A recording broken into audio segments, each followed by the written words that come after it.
What kind of mother sells her own children? That question haunted the quiet corridors of St. Mary's Hospital. It hovered like smoke thick, suffocating. Impossible to ignore, but no one dared to ask it out loud. Not yet, not while she was still there. Not while Amara sat in room 317, cradling her newborn twins with arms trembling from love and loss. But to understand how she got there, to that sterile hospital bed with two fragile miracles pressed to her chest, and her soul in pieces, we must go back. Back to the love that started it all. Amara was not always hollow-eyed and pale-skinned. Once she was laughter under the sun, fire in the night, a girl from the edge of the city with dreams too wide for her world. She had grown up poor but rich in spirit. The kind of woman who could light up a room with just her presence. And then she met him, Oina. He was not like the others. Quiet, kind-eyed, always slightly apart from the chaos around him. He sold books at a dusty stall in the market, second-hand volumes. Their pages yellowed, but words still powerful. That's where they met. She had asked him if he had anything about hope. He had smiled and handed her a book of poetry. It started with small conversations, then tea, then long walks where silence was comfortable. And eventually, love bloomed, gently without firecrackers but deep. It rooted itself in their bones. They married in a simple ceremony beneath a neem tree, with nothing but love and hope binding them. But the curse came quickly. Year after year passed with no child. At first, they laughed it off. "We have time," Wena would say, brushing a kiss on her forehead. But time was a cruel companion. It turned hope into dread, joy into despair. They tried everything, herbs from the village healer doctors in the city, even whispered prayers to gods they didn't quite believe in. But nothing worked. The womb remained silent. And Amara, she began to break. She avoided baby showers, flinched at the sight of cribs. She cried into pillows until her body ached. Through it all, Wena remained calm, always whispering, "It will happen. I don't need a child to love you." But Amara needed it, not just for herself, but for the whole growing inside her. And then, just as they had begun to accept their fate, a miracle arrived. She missed a period. Then, too, a test confirmed it. She was pregnant. It wasn't just any pregnancy, it was twins. Tears ran down her cheeks the day the doctor showed her the ultrasound. Two tiny heartbeats flickering like stars inside her. She ran to Oina, who dropped the groceries in the street, and lifted her off the ground in joy. It felt like a second wedding. The entire neighborhood celebrated with them. Women came to bless her belly. Elders said the twins were a gift from the ancestors. But gifts like that always came with a price. The pregnancy wasn't easy. She vomited endlessly. Her feet swelled, her back ached, but she endured it all with a smile. Every pain reminded her of what she was about to gain. Then the day came. It was early morning, a storm raged outside. Amara's screams echoed down the hospital corridors. Owena held her hand, whispering prayers, even though he was never the religious kind. It took hours. Then finally 2 cries split the air, a boy and a girl. Perfect, breathing, alive. Amara wept as she held them. "My angels," she whispered. Owena was crying too, laughing between sobs, pressing kisses to her forehead. They named them Zara and Zayn, and for one perfect hour, it was paradise. But paradise never lasts. Owena complained of chest pain as he cradled his daughter. The nurses thought it was fatigue. Then he collapsed. Panic rushed feet. Screams, defibrillators. But it was too late. A silent heart attack. He died before Amara even knew he was gone. The man she had prayed with suffered, with built dreams with taken in the very moment of joy. She didn't scream, she didn't cry, she just stared, numb, holding 2 lives in her arms as the third was snatched away. The days that followed were a blur. Funeral condolences, pitying looks, but none of it touched her. Her heart was gone, and that's when the second nightmare began. Owena hadn't left a will, no savings, just books and broken dreams. Hospital bills mounted, first from the birth, then from his sudden death. Amara had no job, no income, and she couldn't leave the hospital, not with the twins still needing care. So she stayed one day, then two, then weeks, then months. Her room became her prison. At first the nurses were kind. They brought her tea, played with the babies. But kindness fades when bills aren't paid. Soon they stopped smiling. Doctors stopped visiting. Even the food trays became smaller. And Amara, she changed. Her once vibrant eyes dimmed, her hair thinned, her hands trembled. Still, she sang lullabies. She rocked Zara and Zayn in her arms, telling them stories of their father, stories of a man who loved books and believed in impossible things. She sold her wedding ring to buy diapers, then her earrings to get baby formula. But it was never enough. Debt collectors called the hospital administration grew colder. "You need to leave," they said. "But I have nowhere to go," she whispered. They didn't care. She begged old neighbors, called distant relatives. No one came. The world had moved on. Only she remained, stuck in the moment her life collapsed. Still every night she held her babies. Still she hummed songs her mother once sang, her lips cracked from dehydration, her arms ached, but she didn't stop, because they were all she had left. Zara, Zayn, the only proof that love had once lived.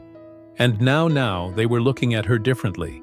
The nurses, the doctors, even the cleaning staff. They whispered behind her back. Some said she was losing her mind. Others just looked away. And then one day, someone asked the unthinkable, what if she gave them up? That suggestion opened a door that should never have been unlocked. A door that led to darker things. But that's not this chapter. This chapter ends here. With a mother broken but still singing. With two babies wrapped in borrowed blankets. With an empty hospital room growing colder each day. And with this haunting image, she held them tighter as though afraid someone might take them. She sang lullabies through cracked lips, lullabies that barely sounded human. And the nurses, they started to look at her with pity. Just pity. What kind of world spits out a woman who just gave birth? That's the question Amara asked herself as the rusted hospital gates creaked shut behind her two infants in her arms and nothing but the clothes on her back. The guards didn't even look at her. To them, she was just another mouth no one could afford to feed. She took her first step into the outside world like a prisoner who had served a sentence she never earned. Her legs trembled, not just from exhaustion, but from the weight of uncertainty. She had nowhere to go, no money, no Oena, only Zara and Zayn. Tiny squirming bodies pressed against her chest. Their cries, the only proof that her soul hadn't fully given up. The sun was merciless and the city offered no shade to the broken. Every corner she turned, people turned away. Every time she asked for help, they answered with silence, or worse, a glance filled with judgment. By nightfall, she had reached her old neighborhood, a place she once called home.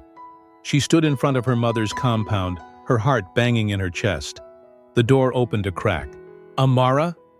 Her mother's eyes widened, then they narrowed. You shame us," the woman spat. "You ran off with that man, left your family for a dream. Now you come back with bastards and tears." "They're your grandchildren," Amara whispered. "I don't know them and I barely know you." The door slammed shut. There was no room for sorrow, only survival. She slept that night under a narrow bridge near the slums, the babies wrapped in scraps of clothing. Rats scurried close to her toes. Insects buzzed in her ears. She cried, but not too loudly, for fear someone might come and steal the twins. And that was only day one. By the end of the first week, her pride was gone. By the second week, her body had begun to betray her. Her breast milk dried up and her skin clung to her bones like it wanted to leave her too. Her hair, once thick and bouncy, now hung in greasy coils. The twins cried endlessly, their hunger screams tearing through her like knives. She knocked on churches, pleaded at mosques, begged on street corners. Most passed her by. Some offered a coin. A few gave her food, not for her, but for the babies. She learned to live on leftovers and shame. There was no dignity left to protect. The worst part wasn't hunger. It was the looks. People didn't just look at her. They looked through her, as if she were a ghost, haunting their morning commutes. The girl who used to turn heads now made people cross the street. They whispered, "That's Amara, isn't it? The one who married that fancy writer? Look at her now, filthy a beggar. God forbid my daughter ends up like that." She stopped flinching. Eventually, the words blended into the wind. But the babies, they still needed her. So Amara did what desperate mothers do. She adapted. She became a hawker selling sachet water at traffic lights. With a tray on her head and babies strapped to her back, she weaved through honking cars under the blistering sun. "Pure water, cold, pure water." She shouted even when her throat was raw. She sold what she could, drank what was left, saved coins in a tattered piece of cloth. Sometimes she earned enough for porridge. Other days they all went hungry. Rain soaked her bones. The heat scorched her skin. She caught fevers, shook through the nights, and yet never stopped moving, because if she stopped, they'd die. One afternoon, as she was crossing a busy junction, Zara slipped from the cloth on her back and fell. Amara screamed and dived. The car brakes screeched. People gasped. The child landed just inches from the wheel. She held her trembling daughter and sobbed in the middle of the road. The driver didn't say a word. He simply drove around her like she was trash in the way. The crowd that gathered murmured again, "She should give those children to someone who can take care of them. This is neglect or madness." But no one offered help, just judgment like always. By the third month, she stopped counting days. Each one bled into the next. Each one felt like a punishment with no end. She lost weight until she barely looked human.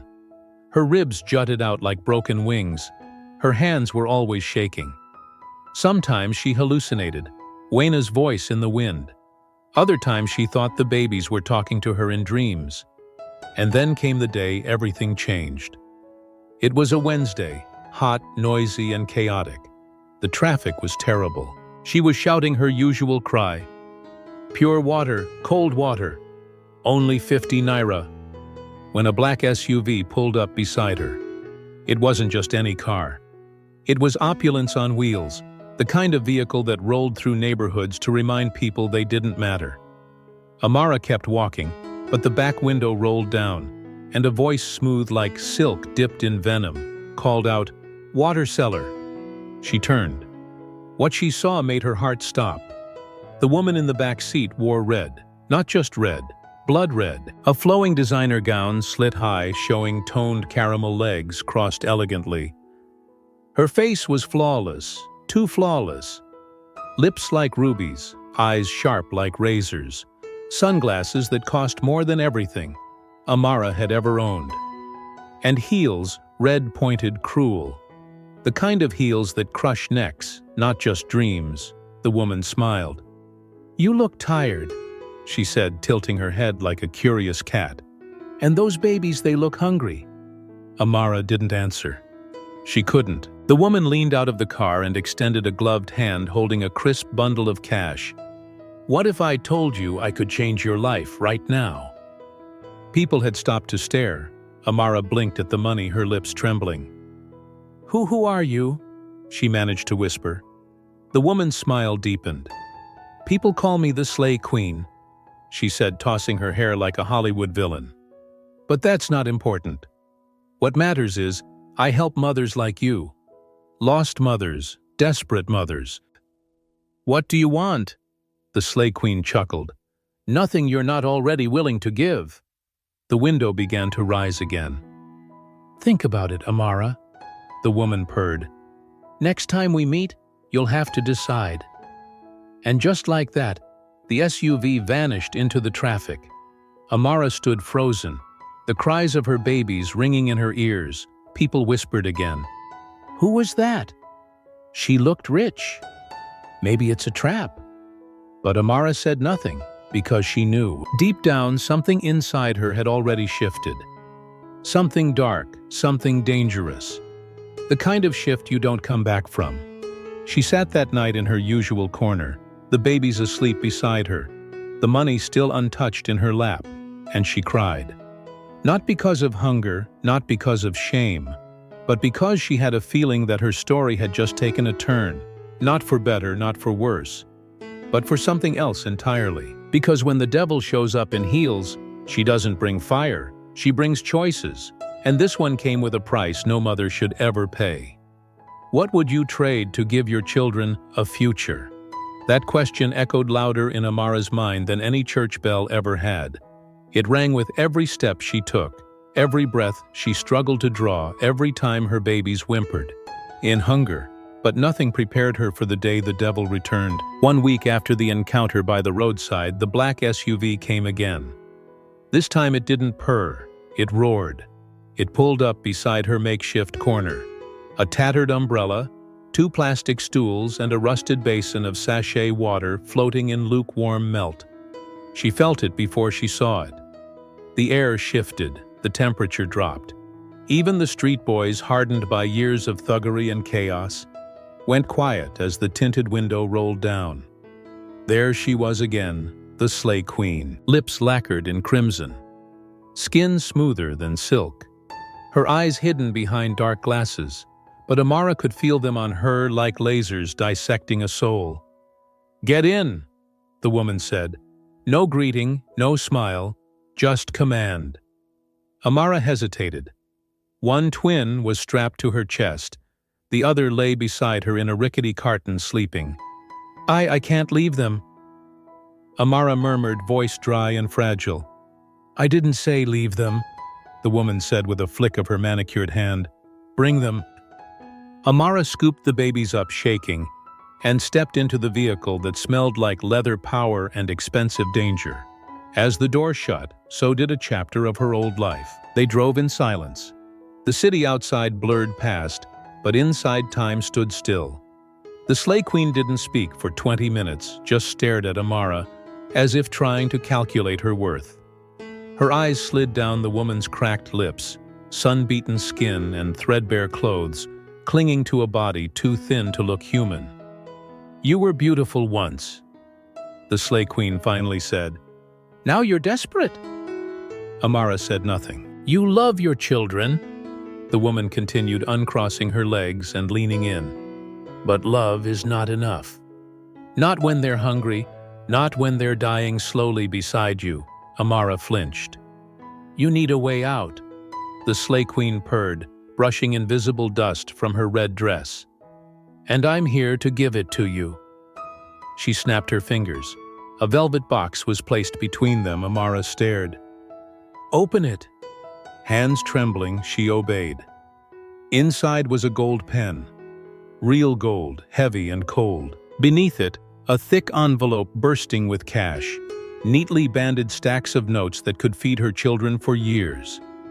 And beneath that, a single white sheet of paper, a contract. Her eyes scanned the words, but her mind didn't register them. It was the title that stopped her cold. Infant Relinquishment Agreement. She looked up, frozen. "I want one," the Sleigh Queen said calmly. "One what?" Amara whispered. "One child. One twin. In exchange for security, food, education, and a house that won't collapse in the rain." "No," Amara shook her head, lips quivering. "You can't mean I'm not asking for both," the woman cut in. "You can keep one, raise them in peace, feed them, clothe them, love them without watching them starve. But the other goes with me." Amara's breath hitched. Her hands clutched the babies tighter. Zara stirred. Zayn gurgled. "I'm not a monster," the Sleigh Queen said, tilting her head. "You get to choose which one." They dropped her off in front of the abandoned factory she now called home. She stumbled out of the car like someone waking from a nightmare. The envelope of money stayed with her. So did the pen and the contract. "You have 7 days," the Sleigh Queen said before the window rolled up. "After that, the offer dies. 7 days. 7 damn days to decide which child lives with her and which lives without her." On the first day she barely spoke, she just stared at them. Zara and Zayn. Her babies, her blood. One had her nose, the other had Uina's eyes. They shared everything, a heartbeat, a history, a womb. How could she split them? How could she choose? On the second day, she convinced herself it was a trick, a cruel test, some rich woman's twisted hobby. But by the third day, hunger returned. The money was still untouched, hidden beneath a stone, and that contract haunted her. On the fourth day, she took the envelope and bought milk. Just once, just enough to stop the babies from crying. Then she vomited it all up in the gutter. Guilt tasted worse than starvation. The fifth day was the hardest. She tried to pick, tried to decide. She lined them up on a borrowed mat and studied them like an executioner measuring his axe. Zara had a little freckle behind her ear. She smiled in her sleep.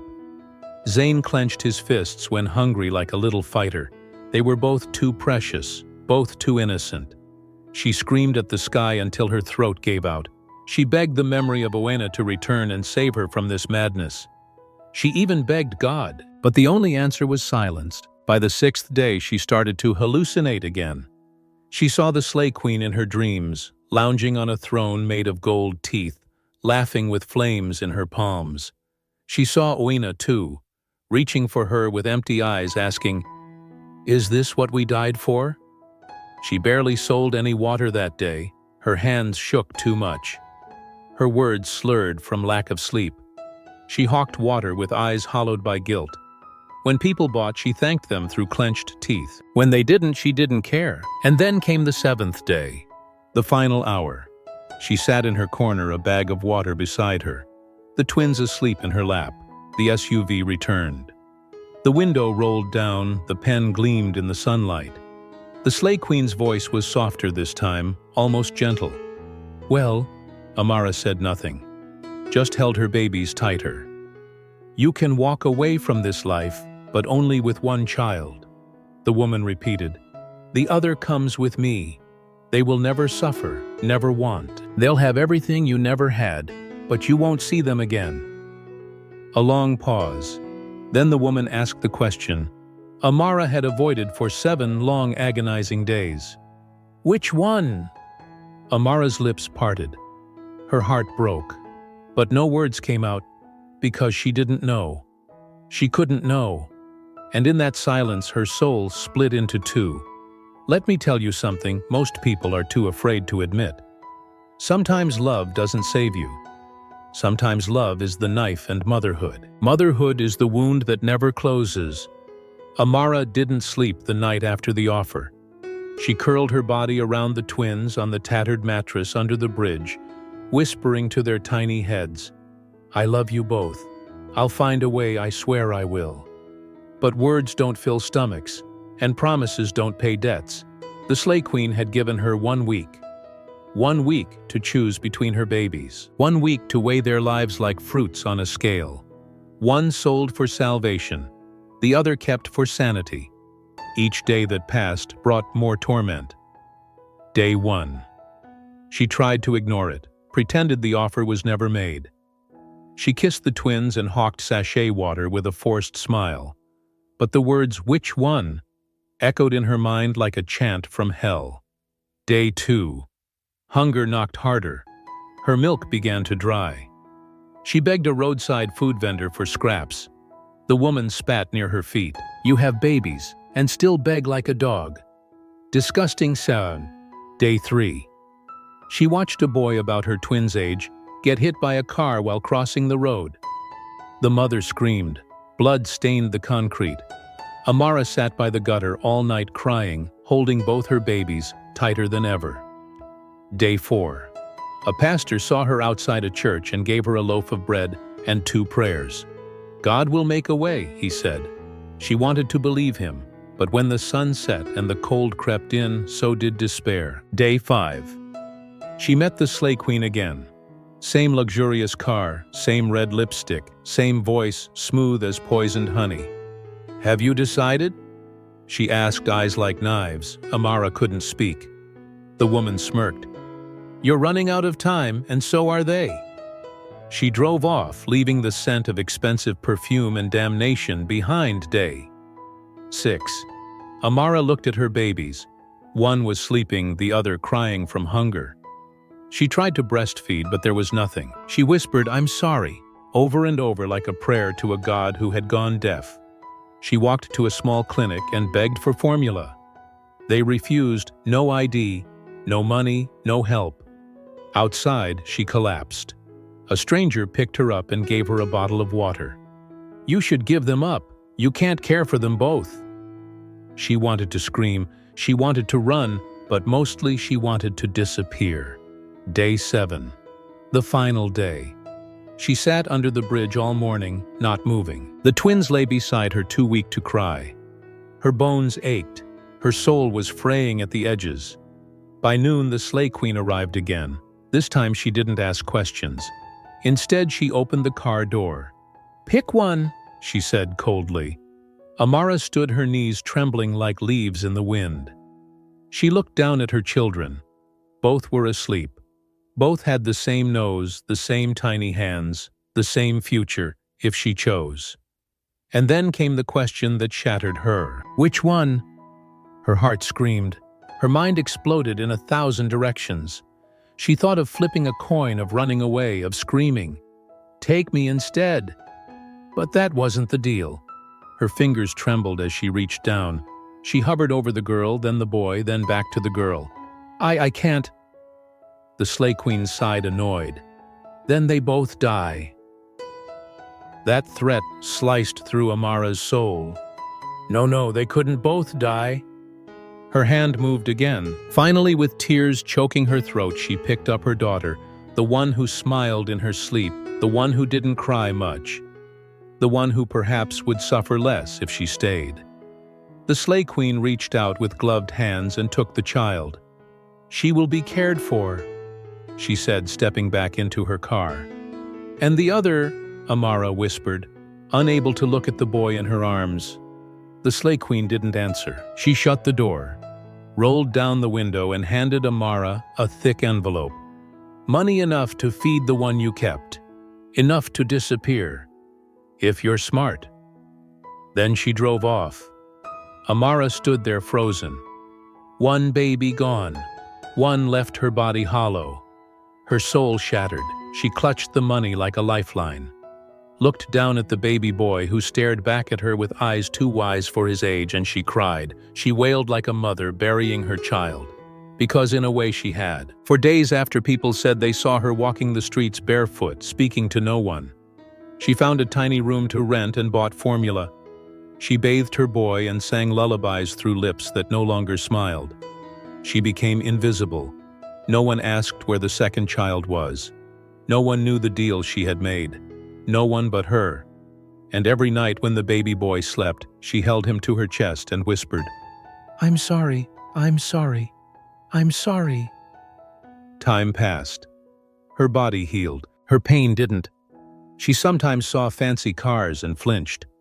She sometimes thought she heard her daughter cry in her dreams, but mostly she just survived. Until one day, years later, a black envelope arrived under her door. No sender, no message, just a photograph inside. A little girl in pearls and lace, staring back from a marble staircase, her face. Her daughter still alive, still smiling. The caption on the back, "Are you ready for what comes next?" She stared at the photo, heart thundering in her chest. The choice she thought she had buried had come back, wearing lace and secrets. Because a deal with the devil always collects its debt, even years later. Thank you so much for staying with us through this emotional journey. She sold her twins to a rich woman. You won't believe what happened next. Was not just a story. It was a reflection on love, sacrifice, and the impossible choices life can force upon us. If this story touched your heart, made you cry, or even made you think differently about the power of a mother's love, please don't forget to hit that subscribe button so you won't miss the next chapter in Amara's journey. And most importantly, we'd love to hear from you. Leave a comment below and tell us what part moved you the most, or what you would have done in Amara's place. Your voice matters. Your thoughts keep stories like this alive. Until next time, stay strong, stay kind, and never underestimate the weight of a mother's heart.